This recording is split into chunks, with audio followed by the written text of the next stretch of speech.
Hello, I just wanted to come to you by video. I kind of miss not seeing everybody quite a bit actually, but I'm glad we've been able to continue working throughout this pandemic and hopefully I'm helping you through it best I can I know it's not easy. So every week I talk about this legal meeting I sit through, this little webinar, and I find it very helpful because things change so rapidly, we have to stay on everything so closely. So this week there was a focus on the payroll tax credits. And obviously you'd want to talk to your accountants always when it comes to these things, but there are going to be credits for COVID benefit wages for anyone who's had to pay out wages due to the sick wages that tied to COVID, anything tied to the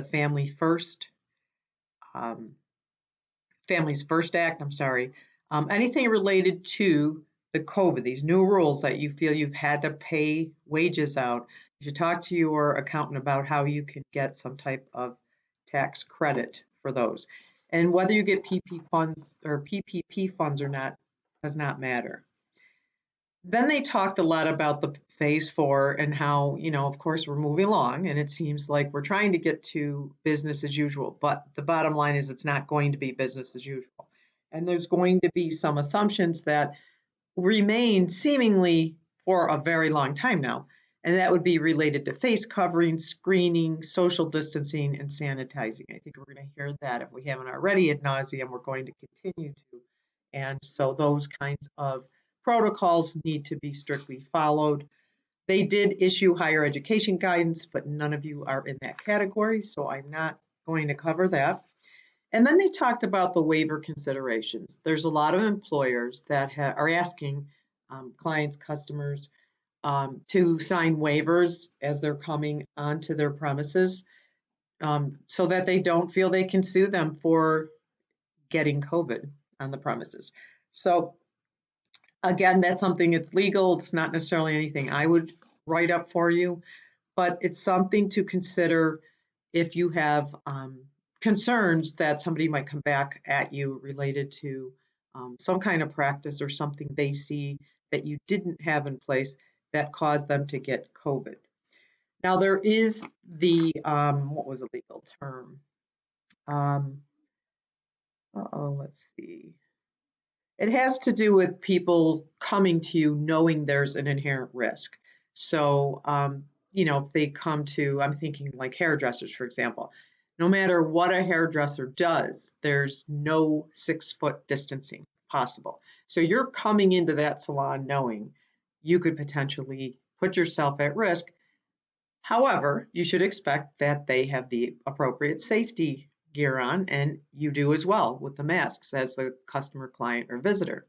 So just really trying to understand where you're going, the type of industry it is, and what the expectations are is important for you going places, but also making sure that people coming to your place of business are very clear on what your expectations are. Then there's the issue of accommodations. And I really think we're probably going to see these kinds of things. Some of us have already related to an employee afraid to come back to the workplace. And that fear alone, I know I've written about this in the past because they cover this topic all the time and it, I guess, can never be expressed enough, is that just being afraid alone isn't enough. But if it's tied to some other underlying problem that they do have that is considered to be a disability, such as anxieties, PTSD, severe mental health disorders that are exacerbated and triggered by their fear of COVID, that is something that you would need to consider making an accommodation for. And we would talk about that. Then that's a number one question, though, is, these people just, some people are just afraid to come back. Well, that alone, again, is not necessarily something you have to accommodate. There's also employers that have been trying to do a nice thing, I guess, and no good deed goes unpunished sometimes, and that is to help the pregnant and elderly employees by maybe changing things for them, but not for others. And we have to be very careful about this because we can't discriminate based on pregnancy state or age discrimination. So although you might think you're doing a good deed, We have to be very careful about your intentions in making changes to for people in the workplace. Some people have high risk family members they're worried about, so we want to take into consideration how we could help them. Maybe they're afraid to come back because they don't want to bring it to their family member. This group isn't necessarily protected under the law, but we'd certainly want to consider how we can help them to be more comfortable in the workplace. Accommodations working from home. A lot of people have found it to be beneficial. Again, I know I've written and talked about this a lot in the past. If it's working, they're doing a very effective job. If they're doing their full job from home and it works and they're more comfortable with that, why would we want to change it? That's how I look at it. And I'm here to walk through any of the policies and procedures because really they have to follow the same types of work rules. So it's not something that you still can't effectively manage. So as as people get back to work, as they start getting a little more stressed about being at work, if they're not comfortable or clear on your safety plan, again, I would back up and make sure everyone is not only fully understanding your safety plan, but also understanding their role because they are responsible for keeping a safe, clean, healthy workplace, just as you are as the employer. It takes every single person, and they need to understand that that is part of their basic responsibility. And I know that, I've helped guide a lot of you, and I know what you're doing, and you are doing your best with that. But just from time to time, a reminder might be helpful as well, because I'm also seeing that there's already a little bit of a lax nature about wearing masks.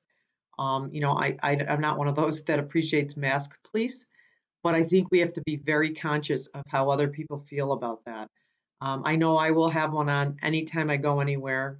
Once we sit down and the distance is there that's appropriate, I will take it off if everybody's comfortable with that. I'm finding most people want to take them off right away.